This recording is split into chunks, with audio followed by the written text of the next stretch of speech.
Ok, bonjour. On retourne avec les possèdes, les polynômes et les polytopes. Donc, je vais vous juste rapidement rappeler ce qu'on avait fait la dernière fois. Donc, ce qu'on avait fait, on avait vu comment un possède associer un polynôme. Et en fait, ce polynôme, c'était pour chaque k, ou pour chaque t entier, ça comptait le nombre d'homomorphismes de ce possède à la chaîne de longueur t. Et on avait montré que ça, c'est en fait, ça c'est l'évaluation entière d'un polynôme réel. Et ça, c'est le polynôme d'ordre. Et aujourd'hui, je veux, on va voir un peu ce que c'est un polytope. Et après, on va voir comment à un polytope associer un polynôme aussi. Et après, on va voir comment à un possède associer un polytope. Ça va donner une sous-classe de tous les polytopes. Alors, pas tout polytope vient d'un possède, mais il y a quelques-uns qui viennent d'un possède. Et dans ce cas, on va montrer que ces deux polynômes coïncident. Ok, donc les polytopes. Donc ça, c'était ce qu'on avait fait jusque-là. La dernière fois, on a fait possède, idiot, extension linéaire, polynôme d'ordre, dimension d'un possède. Et aujourd'hui, on va continuer comme ça.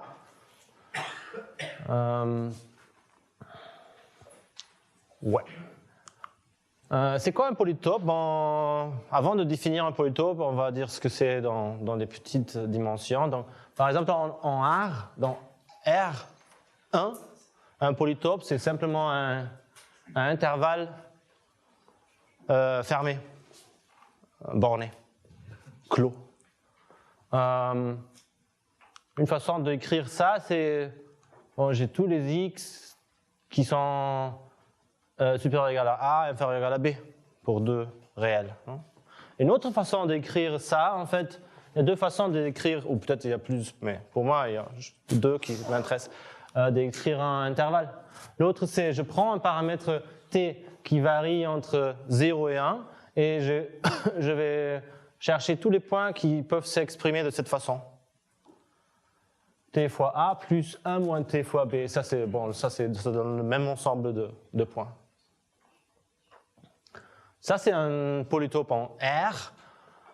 En R2, il y a peut-être déjà différentes façons maintenant de polytope, mais un polytope, ça serait un segment simplement en R2. Et comment on peut l'écrire? Je peux commencer à écrire d'une façon similaire, genre avec des inégalités.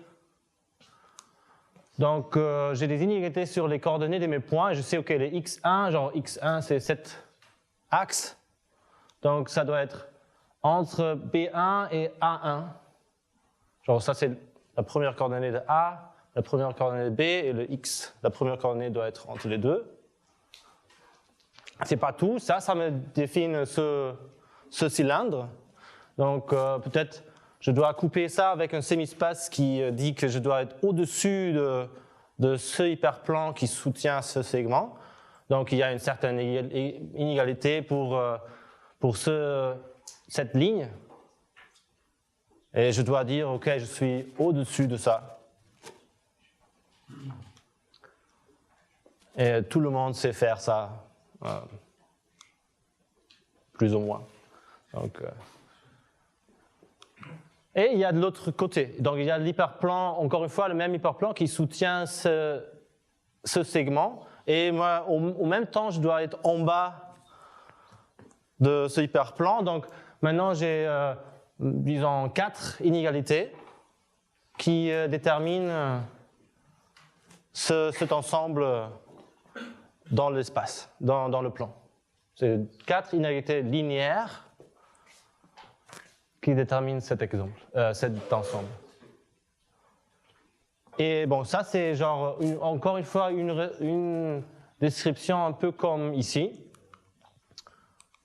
Si je veux, ou peut-être apparemment je voulais écrire ça un peu d'une autre façon. Je vais juste changer un peu les x des côtés et faire des petites transformations et équivalences de ces inégalités, simplement pour obtenir une certaine forme standard qui va être... j'ai une somme pondérée des coordonnées des x et ils sont inférieurs ou égaux à un nombre réel. Et ça, c'est la même chose, et ça, c'est la même chose, et ça, c'est la même chose. Ça, c'est simplement pour avoir une forme standard pour ces inégalités. Et bon, c'est ça. Mais encore une fois, il y a une autre façon d'écrire cet ensemble comme ça, et en fait, exactement de la même façon.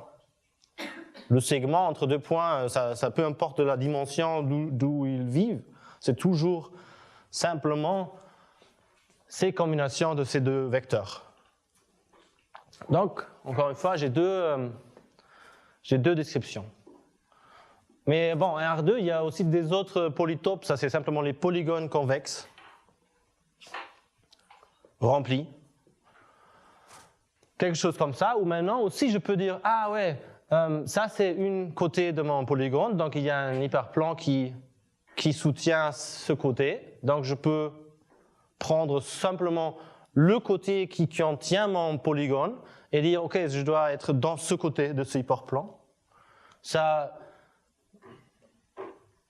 disons, A1, A, ça va être le vecteur normal de ce hyperplan.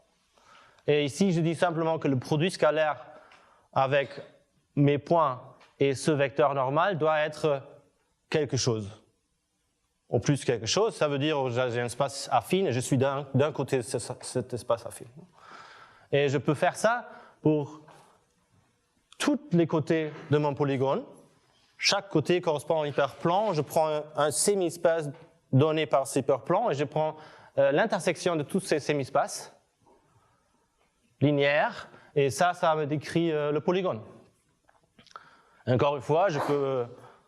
j'ai déjà dans ce cas dit, ok, standardisé, j'ai toujours le x d'un côté et le b de l'autre côté. Et je peux même, donc ça c'est quelque chose, ça c'est en fait une des équations des inégalités linéaires. Donc je peux aussi écrire ça avec une matrice, genre au lieu de dire A1 x1 plus A2 x2 inférieur ou égal à B4. Je peux simplement dire le produit du vecteur x1 avec cette matrice, ligne par ligne, doit être inférieur ou égal à B1, B2, B3, B4, etc. C'est la même chose. Ça, c'est exactement la même chose que ça. Simplement écrit en forme matricielle. Ouais, parce que ça, c'est A11 fois x1 plus A12 fois x2 inférieur ou égal à B1, etc. Donc ça, c'est un polygone, mais il y a aussi une autre façon d'écrire cet ensemble. Et maintenant, c'est plus exactement ça parce qu'il n'y a pas que seulement deux extrémités, disons. Donc, en général, ici, j'ai 4 sommets. C'est V1, V2, V3, V4. Et une façon d'écrire cet exemple, je prends toutes les combinaisons linéaires de ces quatre sommets, ou 4 vecteurs, tels que les coefficients doivent être positifs, genre 0 c'est bon aussi, mais pas négatif. Et la somme des coefficients doit être 1. Donc, qu'est-ce que ça donne? D'abord, si je prends juste deux de ces deux sommets, la combinaison convexe, ça on appelle les combinaisons convexes en fait. Au lieu de combinaisons linéaires, ça c'est un cas particulier qu'on appelle les combinaisons convexes parce que j'ai des conditions additionnelles sur les coefficients. Si je prends deux sommets, les combinaisons convexes entre deux vecteurs, c'est exactement ça. C'est exactement ça, parce qu'ici, exactement, j'ai t et 1 moins t qui sont positifs, et leur somme est 1. C'est exactement ça. Donc, entre chacun des deux, je vais trouver le segment, je vais générer le segment entre les deux. Et bon, aussi s'ils ne sont pas adjacents sur le polygone, donc je vais aussi avoir ça. Et après, pour montrer que, comme ça, en fait, aussi maintenant j'ai généré un point à l'intérieur et un autre point à l'intérieur. Et entre ces deux-là, j'ai aussi le segment, etc. Et comme ça, je peux remplir tous les polygones. Donc, de cette façon, j'ai deux descriptions, encore une fois, pour les polygones bornés, simples et convexes dans le plan. Donc ça, on appelle les combinaisons convexes. On écrit comme ça, simplement. Si j'ai quelques vecteurs, je dis conv de ça. Et ça va être l'ensemble de toutes les combinaisons convexes. Tout ce que je peux combiner d'une façon convexe d'eux. Et bon, maintenant, on est peut-être prêt pour prendre la définition générale. Donc, un polytope, c'est un ensemble borné en Rn. Donc, ça borné, ça veut dire qu'il y a une boîte suffisamment grande qui contient tout, qui peut être écrit comme ça. C'est-à-dire, c'est des x en Rn, et ici, ça c'est une matrice de taille m fois n, tel que j'ai a fois x inférieur à la b, où ça c'est un vecteur de longueur m. Ouais, ça c'est exactement la même chose qu'ici. Le nombre de lignes de a, c'est le nombre d'inégalités que j'ai pour décrire mon polygone, ou mon polytope. Ça c'est le nombre d'hyperplans que j'ai pris pour couper mon polytope, de sémispaces que j'ai pris. En fait, ça c'est bon, peut-être la façon algébrique de voir ça, mais géométriquement, ça veut dire c'est un ensemble qui est l'intersection de sémiplans. Il est borné aussi. Donc je peux écrire mon ensemble comme intersection de sémiplans dans l'espace, tel qu'il est borné. C'est pour ça que ça s'appelle H, la description H, H description.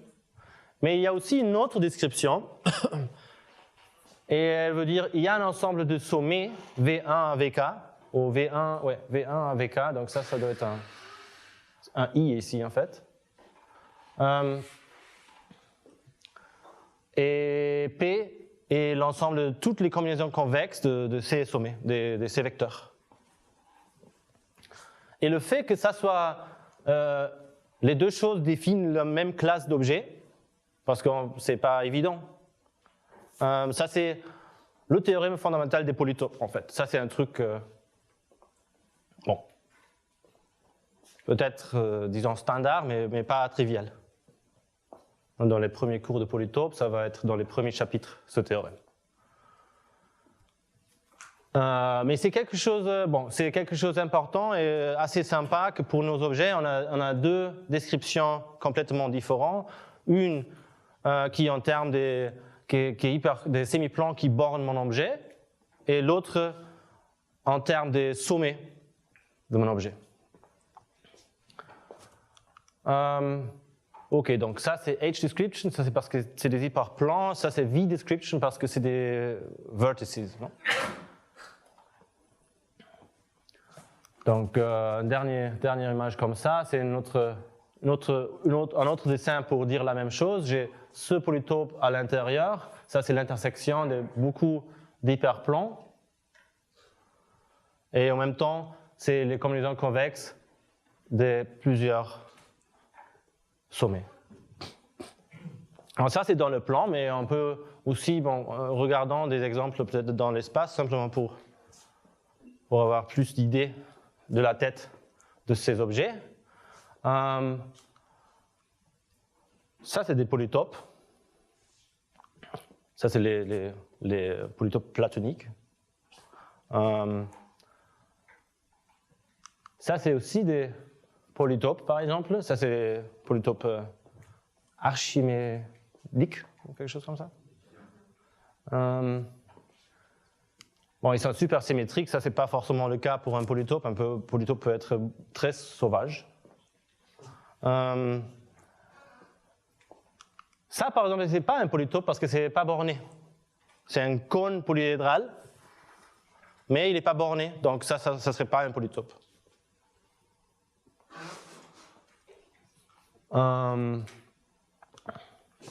Ça aussi, c'est pas un polytope parce que c'est pas convexe. Les polytopes, c'est toujours convexe. Parce que c'est toutes les combinaisons convexes d'un ensemble de points, ou si, par exemple, parce qu'un sémiplan est convexe. Pour tous les points dans un sémiplan, leur segment qui les connecte, il est aussi dedans. Et après, il faut juste voir si j'ai deux convexes et je prends l'intersection, ça va être aussi convexe. Donc, comme un polytope, c'est l'intersection de sémiplans, il va être convexe. Bon, ça, c'est évidemment pas convexe parce qu'il y a des points et leur segment, il n'est pas dedans. Donc, c'est pas convexe. Aussi, ça, c'est pas un polytope parce que même si c'est borné et c'est aussi convexe, il ne va pas avoir une description finie de cet ensemble. Je ne peux pas prendre un ensemble, une matrice finie ou un ensemble de sommets fini tel que ça c'est l'enveloppe convexe. Ça, c'est toutes les combinaisons convexes. À cause de ce rang. Genre, les polytopes, c'est toujours partiellement linéaire, si on veut. Ça, c'est un autre polytope qui est un peu plus sauvage, disons que ces polytopes-là. Et bon, il est aussi... Bon, et maintenant, j'ai chopé plein d'images de différents sites internet. Disons, on va peut-être parce que j'ai pas vraiment trop défini les formalismes, on va regarder un peu l'hypercube comme un exemple d'un polytope en dimension arbitraire. Donc, c'est quoi l'hypercube? L'hypercube Qn, il y a deux descriptions, parce que c'est un polytope. Ça c'est la matrice d'identité. C'est-à-dire, ici, je veux dire toutes les entrées de x sont au plus 1. Ouais, parce que ça c'est l'identité qui a juste des 1 sur la diagonale. Et ici, ça veut dire qu'ils sont au moins 0. Donc ça, c'est simplement tous les vecteurs où les entrées sont entre 0 et 1. Ça, c'est l'hypercube. L'autre description, c'est l'enveloppe convexe de tous les vecteurs qui ont des entrées 0, 1. Entiers, genre vraiment 0 ou 1. Donc, une instance de notre théorème fondamental de polytope, ça va être cette égalité. Que je peux décrire le polytope une fois comme intersection de sémiplans ou d'inégalité linéaire, et d'une autre façon comme enveloppe convexe de quelques vecteurs. Donc peut-être on va le montrer. Bon, ça c'est l'hypercube de dimension 1, 2, 3. Bon, ça c'est ceux qu'on connaît peut-être. Donc on va montrer ça. Donc pour montrer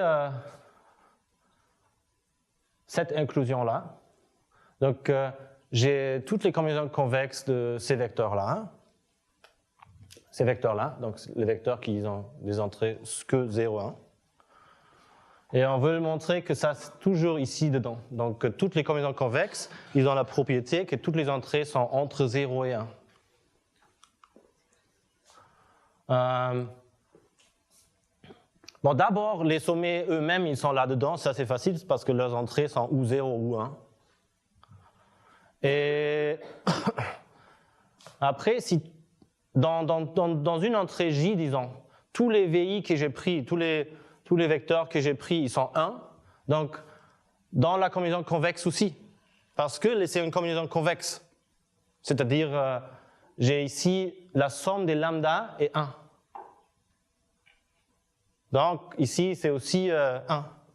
Si tous les vecteurs que j'avais pris, ils étaient 0 dans une certaine entrée, bon, pour la même raison, dans la combinaison convexe, aussi dans cette entrée, ça va être 0. Donc, sinon, la somme ici va être entre 0 et 1, et ici aussi, ça va être entre 0 et 1. Donc ça montre que si j'ai une combinaison convexe des vecteurs 0, 1, elle va être ici. Toutes les entrées vont être entre 0 et 1. L'autre direction, maintenant, je dois montrer que n'importe quel sommet que j'ai ici, n'importe quel vecteur que j'ai avec des entrées 0 et 1, je peux l'écrire comme combinaison convexe de mes sommets. Comment on fait ça? Induction sur la dimension.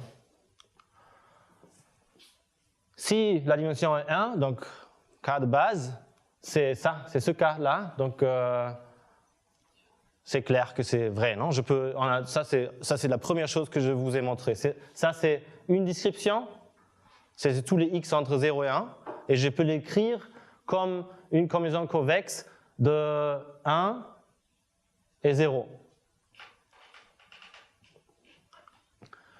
Donc si je suis plus grand, disons, bon, dans l'image, disons n égale 3, mais généralement, je veux montrer que x est la combinaison convexe des sommets. Donc, je vais effacer la première coordonnée de x, donc j'obtiens un x', et lui, il est maintenant dans le cube d'une dimension inférieure. Ouais, bon, ça dépend quelle coordonnée je lui donne sur la première, mais il va être dans un carré, dans un hypercube d'une dimension inférieure maintenant. Donc là, par récurrence, je peux l'écrire comme combinaison convexe des sommets. Ouais, j'ai pris lui, j'ai fait la projection dans l'hypercube d'une dimension inférieure. Là-dedans, je peux l'écrire comme combinaison convexe des sommets. Et maintenant, je dois juste, pour chaque sommet qui est ici dans la combinaison convexe, il y a une version qui a dans la première coordonnée un 0 et une version qui dans la première coordonnée un 1. Et maintenant, je peux juste prendre la combinaison convexe de ceux qui avaient un 0 ici, ça va donner ce point-là. La combinaison convexe de ceux qui avaient un 1, ça va donner lui. Et de ceux des points, je vais juste prendre la combinaison convexe avec, comme si c'était sur un segment. Bon, ils sont sur un segment. Donc, finalement, je vais juste faire x1, ça c'était la première coordonnée, fois ce point-là, plus 1 moins x1 fois ce point-là. Et ça, c'est la preuve. Très facile. Ouais, donc ça c'était pour voir un polytope très simple. Et on va voir un autre polytope qui nous intéresse vraiment, qui est un peu moins simple peut-être, mais ça va aller. Donc, le polytope d'ordre. Donc maintenant, ce qu'on veut faire, étant un ordre partiel, on veut l'associer à un polytope. Donc, petit rappel, si j'avais un pot7, un idéal, c'était un sous-ensemble tel que si un point est dans l'idéal, il y a un autre point qui est en bas, il va aussi être dans l'idéal. Donc c'est l'ensemble des ensembles qui sont clos vers le bas. Et on avait vu que si je les ordonne, c'était un trait distributif, si je les donne par inclusion. Maintenant, le polytope d'ordre, c'est l'enveloppe convexe des vecteurs caractéristiques des idéaux. Donc ça veut dire quoi? J'ai les vecteurs caractéristiques, par exemple le vide c'est le 0, 0, 0, dans ce cas, ici le AC ça va être 1, 0, 1, etc. Donc j'ai plongé le trait distributif dans 0, 1 puissance 3, dans ce cas, ou plus généralement puissance n, si n c'est la taille du pot 7. et je prends l'enveloppe convexe. Ouais, ça c'est la définition. Et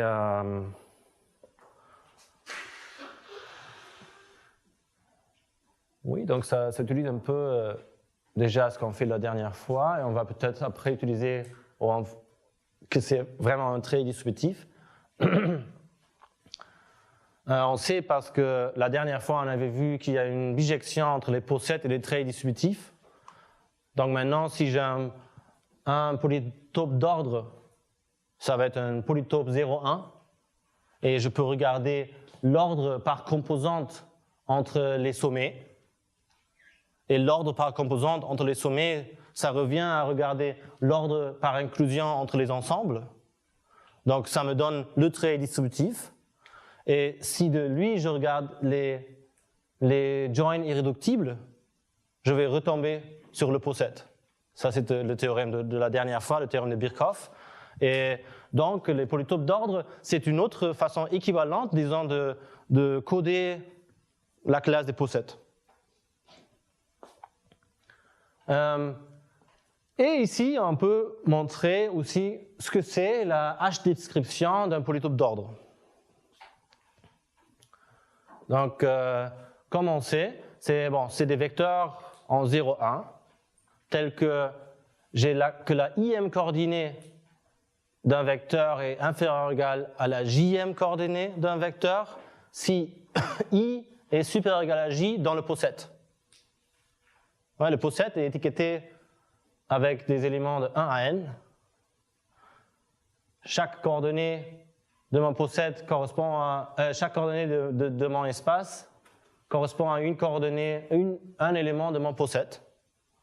Et je dis que ça c'est la H-description de ça. Donc pourquoi est-ce que c'est vrai? D'abord, si j'ai un vecteur, d'abord on va voir que les sommets de mon polytope, ça c'est les vecteurs caractéristiques des idéaux, ils satisfont ces inégalités. Pourquoi? Parce que, bon, ça c'était par exemple un idéal, c'est ce truc-là. Donc le vecteur caractéristique, il va avoir des 1 ici et les 0 en haut. Donc si ici c'est, par exemple, ici c'était 1. Ça veut dire que lui il est dans l'idéal. Et comme c'est un idéal, lui doit aussi être 1. Parce qu'il est en bas, donc il doit être dedans de l'idéal. Donc ça veut dire, si lui a une certaine valeur, lui doit avoir au moins cette valeur. Ouais, parce que si lui il est dedans, lui doit être dedans. Et ça c'est exactement cette condition.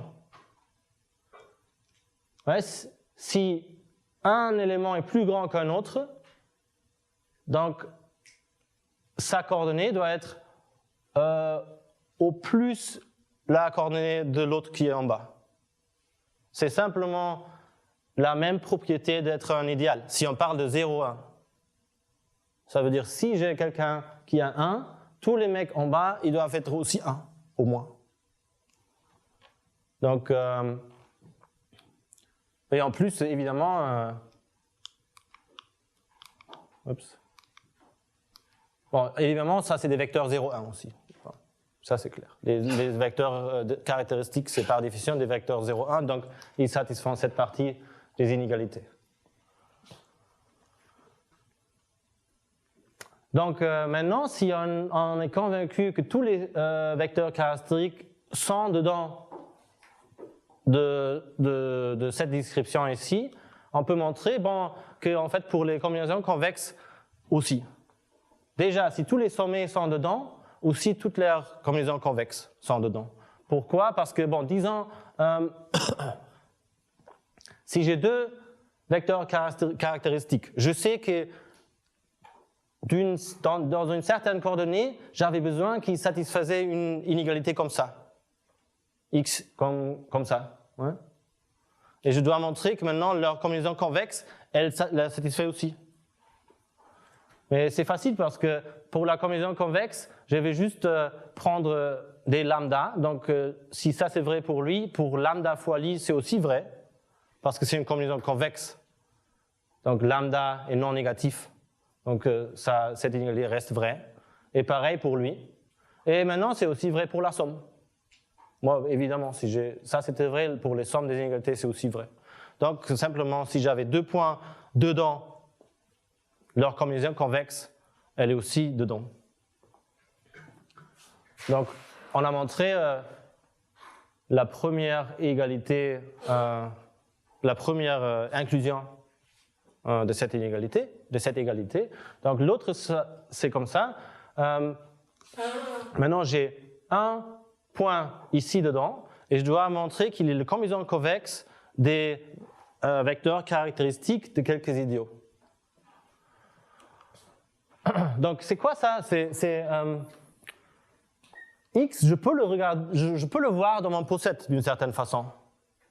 X, à chaque élément de mon poset, il va associer une valeur non négative, entre 0 et 1. En plus, avec la propriété que si B, par exemple, a une certaine valeur, je sais que A a au moins cette valeur. Ça, c'est cette partie de la description. Donc, comment je le fais? Je regarde donc, la coordonnée de x qui a la plus petite coordonnée non 0. Donc, cet exemple, ça serait sur B. Et maintenant, je regarde tous les sommets qui ont au moins cette valeur. Je sais que ça, c'est un idéal. Grâce à ça. Si je fixe une valeur sur les sommets de mon possède, je veux tout le monde qui a au moins cette valeur, ça va être un idéal parce que si quelqu'un a une valeur, tous les gars qui sont en bas ont au moins cette valeur. Donc ça, c'est un ensemble qui est clos vers le bas. Donc par exemple, pour le 0.1, ça va être exactement tout ça. Et ça va être mon premier idéal que je veux prendre dans la description de mon polytope. Donc je reste ça. Donc j'ai déjà fait 0.1 fois ce grand idéal, et maintenant je récurse, j'ai un nouveau idéal, bon, j'ai un nouveau vecteur qui me reste. Là-dedans, je regarde quelle est la plus petite coordonnée, et aussi tout le monde qui a au moins cette valeur, ça va être encore une fois un idéal. Donc je fais 0.3 fois cet idéal, et il me reste quelque chose, et encore ça va être un idéal, etc. Et à la fin, j'ai x écrit comme somme de plusieurs idéales. Donc j'ai décomposé mon truc comme comme des échelons d'idéal pondérés. Et je sais que la somme ici des coefficients, c'est exactement la valeur de la plus grande entrée de x. Parce que j'ai toujours coupé une valeur qui était au moins tout le monde avait ça, donc je l'efface et il reste quelque chose, je l'efface, etc. Donc il y avait une coordonnée qui survécut jusqu'à la fin et j'ai pris toujours les parties de cette coordonnée comme coefficient et la somme, ça va être exactement la valeur de cette coordonnée. Et comme toutes les coordonnées sont entre 0 et 1, donc la somme de ces coefficients, qui sont positifs aussi, est au plus 1. Moi je voulais que c'était exactement 1, parce que pour que ça soit une combinaison convexe, donc j'ai gratos ça, parce que je peux prendre l'idéal qui est le vide. Ça, c'est le vecteur 0, 0, 0. Et je peux prendre le coefficient qui me plaît pour remplir le dernier bout, si c'est besoin. Voilà, donc comme ça, on a montré ça. Ouais, donc maintenant, on a deux descriptions pour le polytope d'ordre.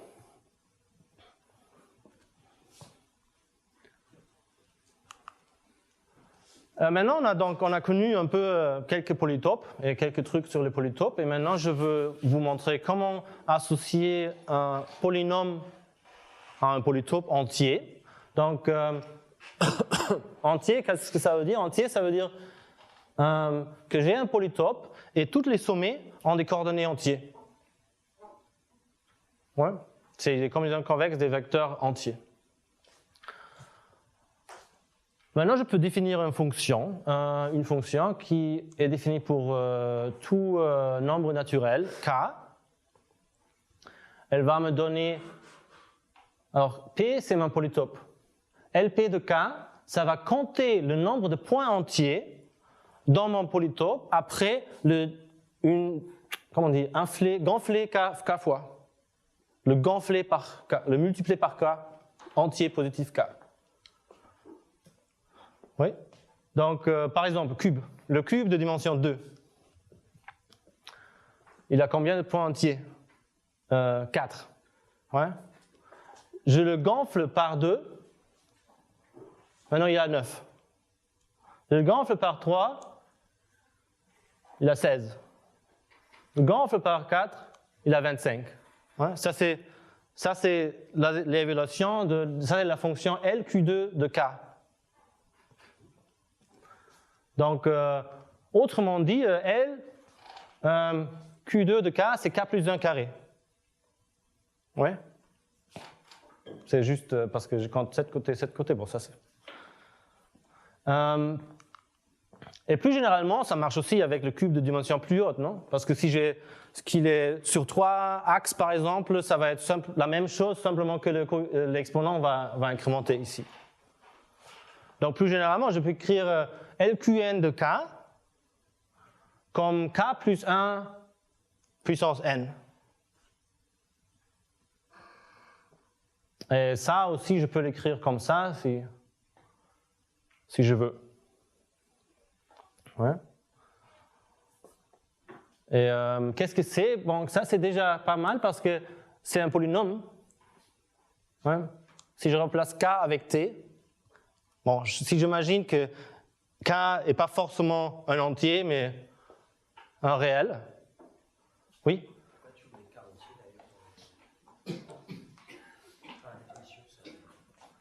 Ah oui, pourquoi je mets K entier? C'était la question. J'ai défini cette fonction simplement pour des entiers. Et après, pour des chiffres, je pourrais définir ça aussi pour n'importe quel réel, c'est vrai. Mais dans ce cas, ça serait plus un polynôme. Genre, grosso modo, ce que je veux faire, j'ai une fonction qui est définie d'une façon naturelle pour tous les entiers, et je veux montrer que ça c'est en fait l'évaluation d'un polynôme réel sur les entiers. C'est toujours ce qu'on veut faire, genre j'ai une fonction naturelle et je veux l'éteindre à un polynôme. C'est vrai qu'ici j'aurais pu dire ça c'est K c'est un réel, mais dans ce cas ça serait plus vrai que je peux éteindre ça à un polynôme parce que ça serait une fonction, je sais pas, escalier. Hein? Donc ici, je veux juste dire, ok, je vais étudier tous les points entiers ici, et je vais montrer que ça, c'est en fait les évaluations entières d'un polynôme réel. Et ça, c'est... Ici, c'était le cas, non? Parce que ça, c'est un polynôme aussi. Mais le polynôme, L, évalué sur le point 3,5, c'est pas la même chose qu'évaluer cette fonction sur le point 3,5. Donc c'est un polynôme de degré n, si j'ai Qn, donc la dimension du cube, elle joue le rôle du degré ici dans ce polynôme. Et les coefficients sont rationnels parce que les coefficients c'est des binomiales. Et le théorème de Erhard, qui est important dans tout ça et qui donne le nom au polynôme de Erhard, c'est que ça c'est toujours vrai, genre si je prends un polynôme entier, un polytope entier, je peux toujours définir cette fonction et elle va toujours être un polynôme. Genre elle va toujours être étendible à un unique polynôme de degré n, où n c'est la dimension du polytope, et avec des coefficients rationnels. Et bon, ça c'est le polynôme d'Erhard d'un polytope. Et ça c'est un polynôme très étudié, il y a des livres dessus, c'est un truc très dur à comprendre en plus de détails. Genre, étant donné un polytope, savoir quelque chose sur les coefficients de ce polynôme, c'est super dur, c'est dur à calculer, etc. C'est un objet qui a causé beaucoup d'intérêt dans géométrie discrète parce qu'il est très riche en informations, mais aussi très dur à étudier. Et ça, c'est Eugène Erhardt. Ça, c'était. Je voulais faire un peu la comparaison parce que la dernière fois que j'ai montré l'image de Birkhoff, qui était un mathématicien avec une carrière toute droite, ça c'est l'envers ici. Lui, il a fait. Il a son bac déjà à 22 ans, peut-être. C'est un peu tard déjà. Et en fait, il n'était pas prof d'université du tout, il était professeur de collège et lycée et faisait simplement la recherche pendant son temps libre. Et il a publié son premier papier à l'âge de 40 ans et terminé sa thèse à 60 ans. Donc, c'est un autre type de parcours. Mais quand même, son travail est super important. C'est juste pour... vous avez encore du temps.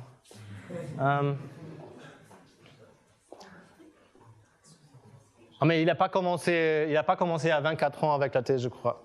Donc, je sais pas combien de temps il a pris pour la thèse en fait. Peut-être il a simplement commencé à 59 ans, je sais pas. Ok, donc c'était juste pour cette perspective des modes de vie différentes. Ouais, le théorème, c'est dur, c'est profond, ce truc. Pas de chance de vous donner les preuves pour ça. Mais je veux juste dire, il y a aussi un autre théorème qui est plus récent sur le même polynôme. Et ça, c'est simplement pour des gens qui font des séries de Hilbert et des trucs comme ça. Il y a une description différente dans une autre base de polynômes. Pour ce polynôme, avec certains coefficients, et le théorème important ici, c'est les coefficients sont tous positifs dans cette représentation. Pas rentrer en détail, mais c'est aussi un autre résultat important sur ce polynôme.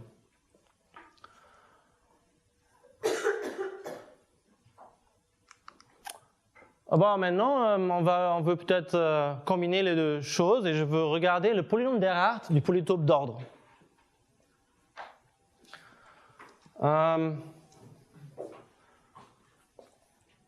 Donc, ça c'est le polytope d'ordre, on l'a discuté. Et c'est quoi le polynôme, la évaluation du polynôme d'Erhardt dans 1. C'est-à-dire, je regarde simplement le polytope d'ordre et je veux savoir combien de vecteurs entiers est-ce qu'il y a dedans. Et c'est un petit exercice de montrer en fait que si j'ai un polytope 0,1, où tous les sommets sont des vecteurs 0,1, donc il n'y a pas des autres vecteurs entiers à l'intérieur. C'est-à-dire les seuls vecteurs entiers d'un polytope 0,1, c'est les sommets. Et donc maintenant, les sommets du polytope d'ordre, ça c'est les idéales de mon possède. Le polytope d'ordre, c'était les combinaisons convexes de tous les idéaux. Donc, la évaluation de polynôme d'Erhardt de mon polytope d'ordre sur 1, c'est exactement le nombre d'idéaux de mon possède. Ouais? Ok, ça c'est déjà pas mal. Genre, ça a quelque chose à voir avec mon possède au moins. Maintenant, en 2, si je gonfle mon polytope par 2, qu'est-ce que ça veut dire? Peut-être dans les vecteurs, c'est peut-être plus difficile à voir, mais dans cette description, c'est très facile à voir parce que ça veut seulement dire que je remplace la borne supérieure ici par 2. Ouais, toutes les inégalités entre les coordonnées d'un seul vecteur, ça reste la même chose si je multiplie par 2. C'est Si seulement si j'ai un fois 2 ici, fois 2 ici. Mais la bande supérieure pour les coordonnées, elle incrémente. Donc maintenant, je peux avoir des vecteurs de cette tête-là, qui sont genre, par exemple, 1, 2, 2. C'est important que si j'ai 1 ici j'ai au moins 1, parce que c'est en bas. Ça, c'est cette inégalité. Et l'autre, j'ai seulement relâché les contraintes. Et après, ça va être 3 ou 4 ou 5, et le reste la même chose. Donc ça veut dire quoi en fait si je le regarde comme ça? Ça veut dire que pour chaque coordonnée de mon vecteur, c'est-à-dire chaque élément de mon poset, je vais associer un nombre naturel entre 0, 1, 2, tel que si I est inférieur ou égal à J, donc la valeur sur l'élément est supérieure ou égale à la valeur de Jm élément. Ouais, c'est simplement une redescription de ça. Je regarde seulement les points entiers dedans, non? Donc, je compte juste ici, je vais juste compter le point entier dedans. Donc, c'est des évaluations entières sur les éléments de mon poset qui satisfont cette inégalité. Ça, c'est exactement la même chose que ça. Simplement, j'étais pas très pédagogique et j'ai changé I et J. Mais,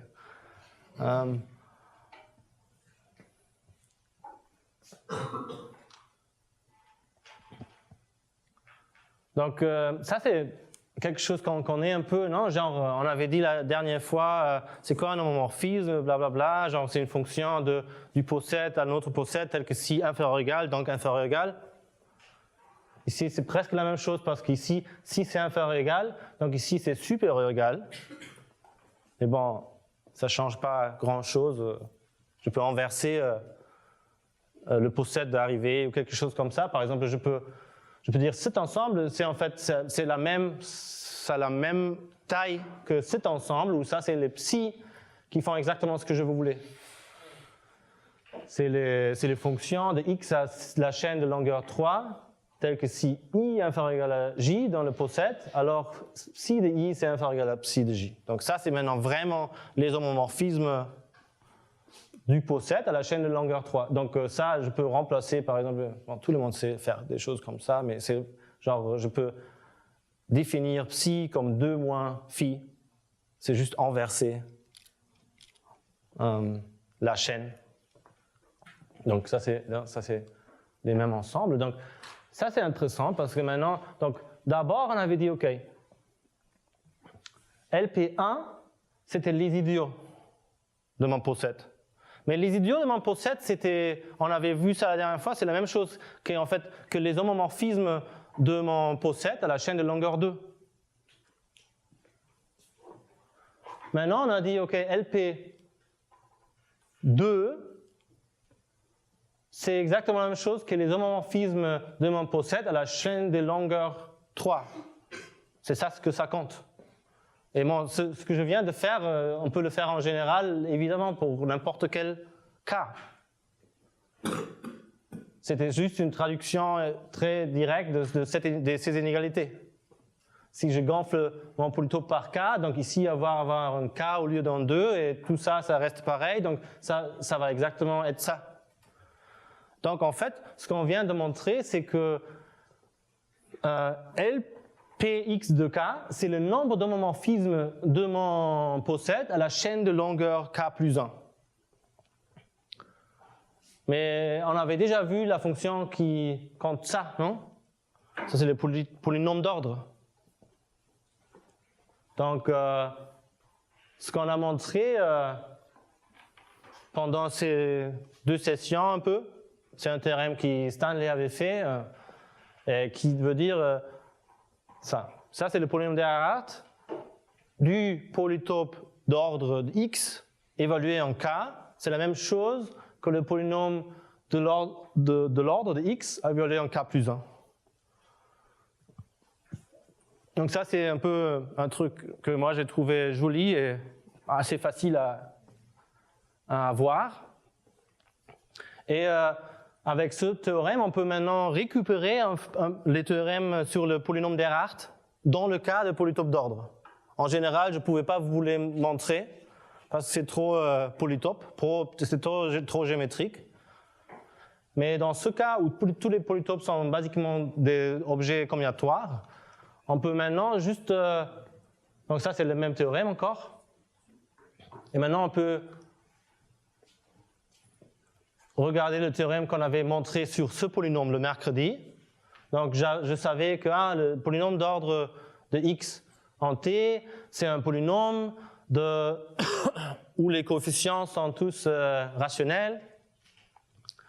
Et aussi, c'est peut-être, je ne sais pas si vous vous rappelez, on pouvait l'écrire aussi d'une autre façon, où j'avais des coefficients binomiels, et c'est oméga, c'était quand je regardais le graphe d'extension linéaire, je regardais combien, et fixer une extension linéaire, c'était combien d'arêtes j'ai vers l'extension linéaire fixée. Ça me donnait des séquences et je voulais voir si c'était unimodal. Bon, je ne sais pas si vous vous rappelez, mais un autre théorème, c'était cette description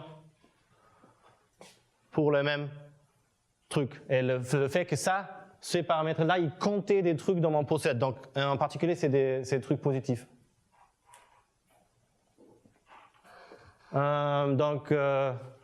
Et entiers même, mais bon. Donc maintenant, je dois juste regarder, moi je vais étudier ces polynômes, donc je dois juste changer t pour t plus 1. Mais évidemment, si ici je plonge t plus 1, ça ne va pas changer la rationalité, mais le coefficient du nouveau polytope. Non, ça c'est. Et bon, ici, si je plonge t au lieu de t plus 1, ça va juste effacer ce moins 1 ici. Donc ça c'est le théorème réécrit pour t plus 1. Et ça, c'est exactement le théorème, les deux théorèmes qu'on avait pour le polynôme d'Erhardt.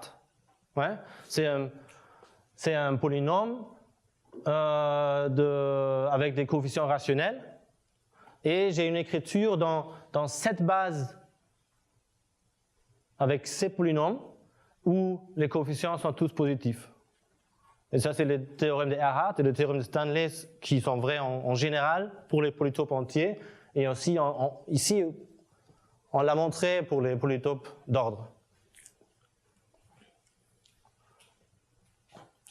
Ouais, LP a des coefficients rationnels et il existe des trucs positifs tels que, je peux l'écrire comme ça. Ça, c'est exactement la même chose qu'ici. Sauf que bon, dans notre cas, en fait, le dernier terme est 0. Ça, c'est peut-être la... Mais bon.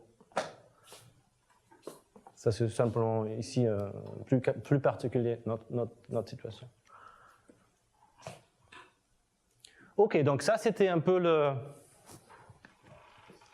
le grand but que je voulais montrer, parce que moi, je trouvais ça joli, mais aussi, en étudiant ça, moi, je me suis mis à réfléchir en plus au-delà. Donc, peut-être je vous raconte un peu des possibles stratégies de ce qu'on pourrait faire maintenant, après de ça. Si on a bien aimé ça, peut-être on pourrait avancer un peu.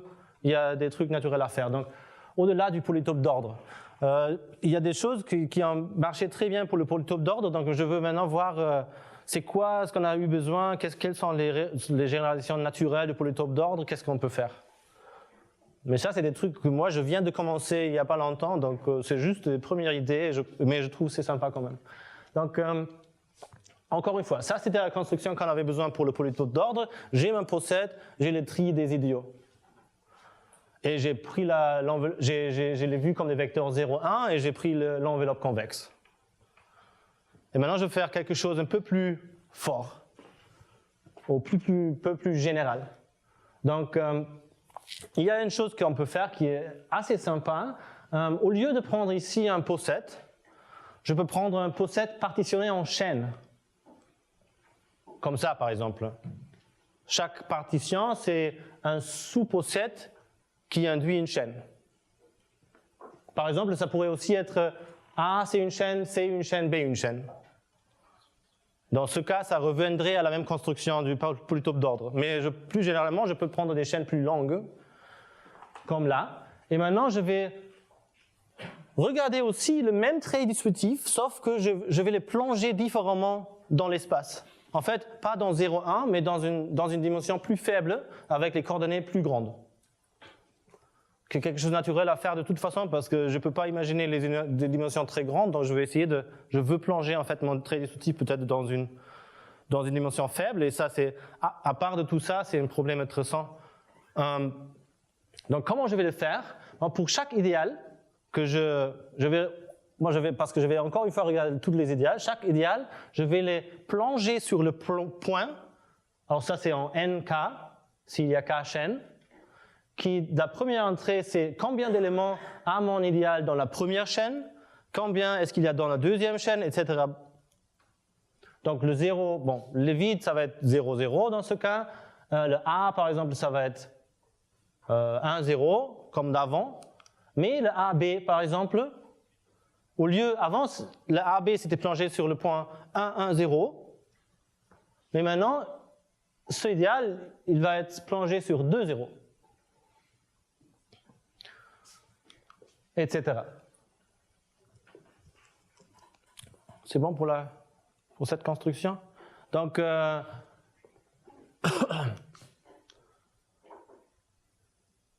oups, ça c'est une erreur.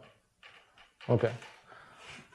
Donc, pour maintenant vous dire la généralisation de théorème de Birkhoff, parce qu'il va y avoir une généralisation de théorème de Birkhoff maintenant. C'est au lieu d'une bijection entre les possets et les traits distributifs, il va y avoir une bijection entre les possets partitionnés en chaîne et les traits distributifs plongés, qui enrichissent la bijection d'avant, d'une certaine façon, qui est plus fine. Donc, pour ça, il faut dire ce que c'est un trait distributif plongé. Il y a plusieurs... donc, la chose la plus importante, c'est que c'est un sous-treillis de Zn. Zn ordonné par composante. Zn, c'est aussi un trait distributif, et au lieu de prendre la union et l'intersection de deux ensembles, ici maintenant ça va être le max et le min par composante. Donc par exemple, si j'ai 1, 1 et 2, 0, le min par composante ça va être 1, 0, et le max par composante ça va être 2, 1. Et j'ai besoin que mon ensemble soit clos par rapport à ces opérations, pour que ça soit un trait distributif. Et des autres trucs qui sont moins importants. Et maintenant, le théorème de Dilworth, qui est un autre grand mathématicien qui a plus ou moins le même type de carrière que Birkhoff. Il a aussi terminé à la même université, je crois. C'est que ça, c'est une bijection. Donc, ce truc que je viens de faire ici, c'est une bijection entre les possets partitionnés en chaîne et les treillis distributifs plongés. Et il y a une inverse, qui j'appelle J aussi. Donc pour l'inverse, comment je vais faire? Si moi j'obtiens un treillis distributif plongé dans NK, je veux obtenir un posset qui est partitionné en K chaîne. Donc le posset, ça va être le même posset des joins irréductibles qu'on avait pris avant. Donc par exemple ici, c'est simplement le posset des joins irréductibles, ce posset. Mais maintenant, pour chaque un joint irréductible, c'était quoi? C'est un élément du treillis tel qu'il y a exactement une arête qui entre vers le bas, ouais, dans le diagramme. Donc c'est exactement C3 ici, parce que lui il a 2 qui entrent et lui il a aucun qui entre par exemple. Donc c'est exactement C3 mecs. Ça induit un sous-posset, mais maintenant je peux voir, comme c'est plongé, je peux voir cette direction. C'est quoi cette direction? Dans NK. Ça correspond à une direction unitaire de la grille. Donc ça, c'est peut-être la première coordonnée de NK, cette direction, et ça aussi. Donc, les deux, je vais les mettre dans la même chaîne. Je vais dire un J de mon posset appartient à la chaîne CI si l'élément J moins le vecteur unitaire EI, c'est aussi dans mon treillis plongé. Et comme c'est un join irréductible, il y a exactement un, parce qu'il y a exactement une direction dans laquelle je peux descendre. Et donc ça va me donner un poset partitionné en chaîne, et ça c'est une bijection. Et ouais, là c'est dessiné. Et maintenant, maintenant si je peux faire exactement la même chose. Au lieu de prendre simplement un poset et prendre l'enveloppe convexe de ces idiots, les vecteurs caractéristiques des idiots, je peux prendre des vecteurs comme ça. Par exemple ici, j'ai plongé mon truc et j'ai regardé l'enveloppe convexe et je peux dire, ok, ça c'est maintenant un polytope d'ordre généralisé. Donc, le polytope d'ordre généralisé, je peux le définir pour n'importe quel poset partitionné en chaîne. Pourquoi pas?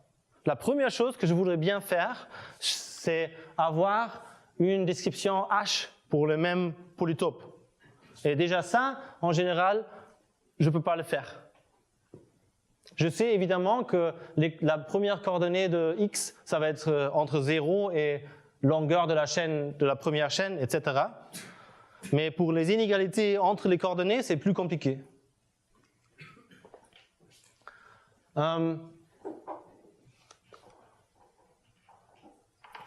Quand même, peut-être je m'en fous de ça, et je veux simplement dire, est-ce qu'on peut interpréter le polynôme d'Erhardt de ce polytope comme un polynôme associé à des posets partitionnés en chaîne? Ça, je dois définir ou trouver un polynôme qui est simplement défini à base d'un poset partitionné en chaîne, tel que si la partition en chaîne est dans des singletons, ça coïncide avec le polynôme d'ordre normal. Et en plus, je veux que ce soit pas ce polynôme.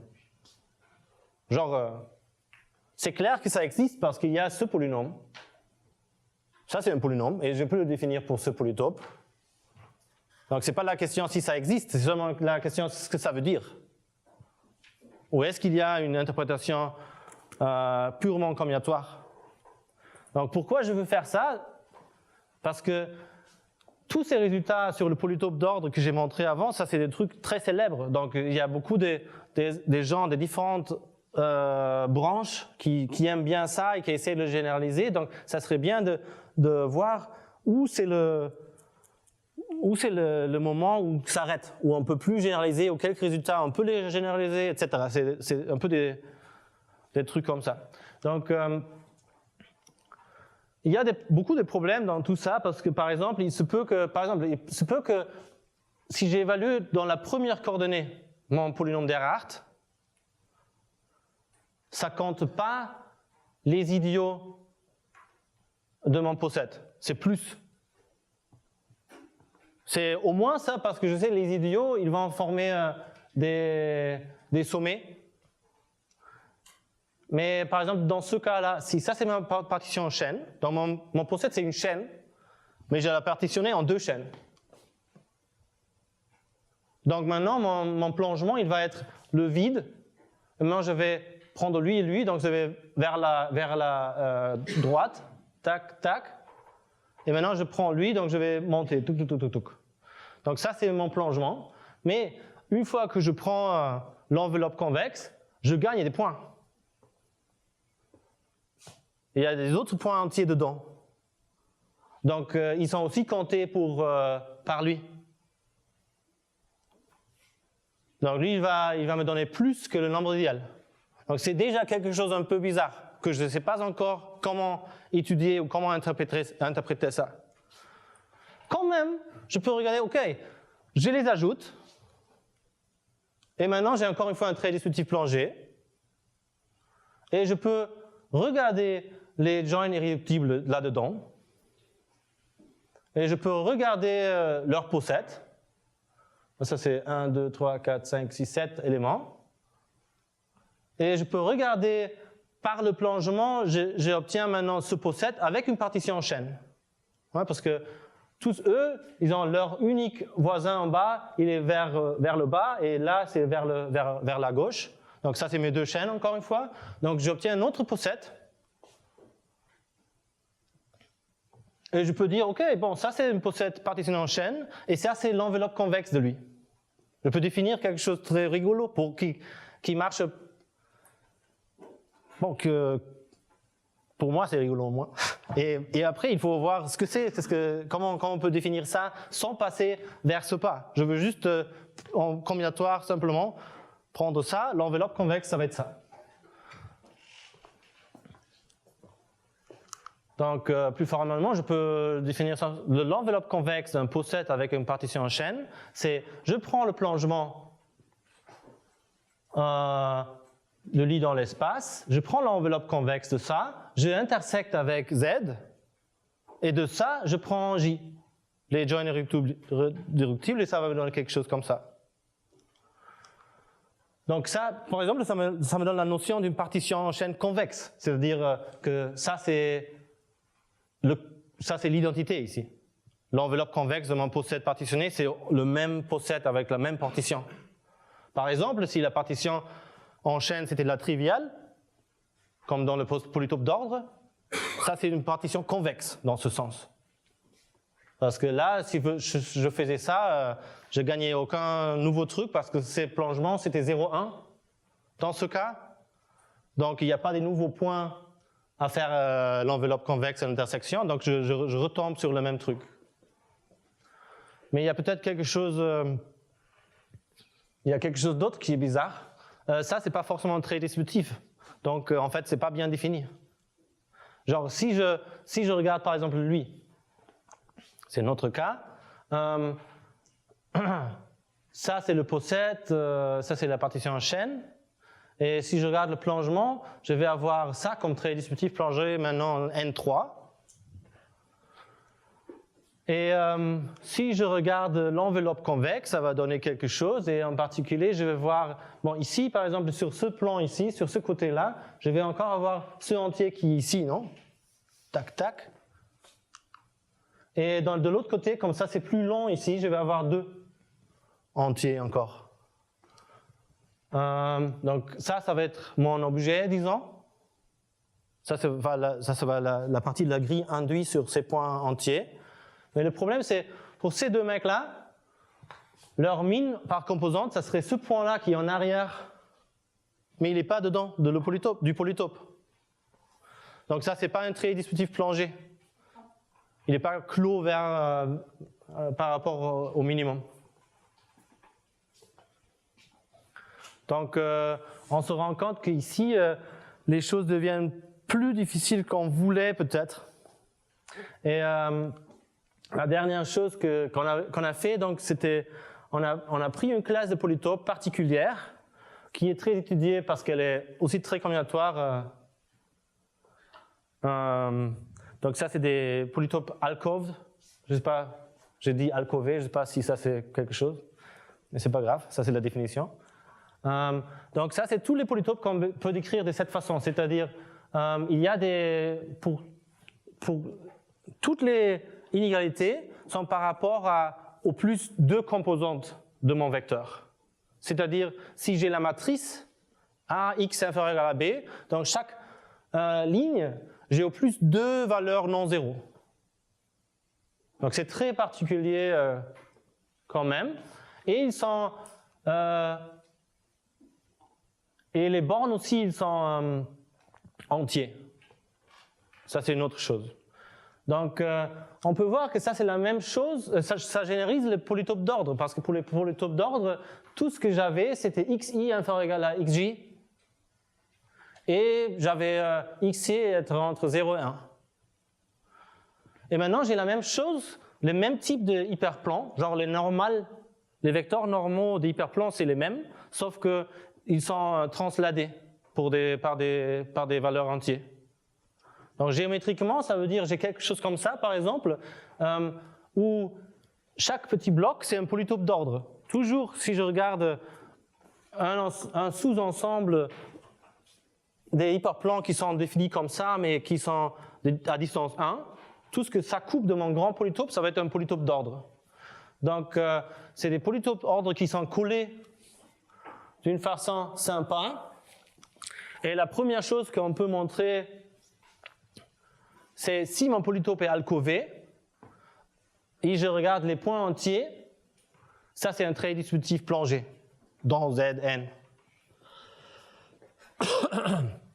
Donc maintenant, je peux regarder ce trait I, je peux regarder les joins irréductibles, et je peux regarder les partitions, les possèdes partitionnés que j'obtiens de ça. Et aussi ça me donne une caractérisation des partitions alcovées. Genre je peux définir maintenant une partition en chaîne d'un possède et alcové si seulement si elle vient d'un polytope, et je peux le caractériser sans parler des polytopes. Simplement, il y a des relations, genre si j'ai deux chaînes, il y a une comparabilité ici, et il y a ce point, donc il y a aussi cette comparabilité. C'est des relations comme ça. Et comme ici, je sais que toutes les inégalités sont toujours involues que seulement deux coordonnées, chaque inégalité comme ça. Donc ici, la description, c'est seulement en termes de paires de chaînes. J'ai jamais besoin de parler, si j'ai trois chaînes, donc entre les trois, il doit y avoir blablabla. C'est plus facile parce que ici, c'est toujours deux coordonnées qui jouent dans une inégalité. Donc il y a une caractérisation qui est de ce type pour n'importe quelle deux chaînes. S'il y a une comparabilité entre deux chaînes, donc il y a aussi cette comparabilité, etc. Donc c'est simple, et le projet qu'on fait actuellement, bon, c'est étudier le polynôme d'ordre de ces possèdes partitionnés. Mais j'ai pas encore de grand chose à dire. Donc c'est simplement ce qu'on fait maintenant. Et ouais, ça c'est tout ce que je voulais dire.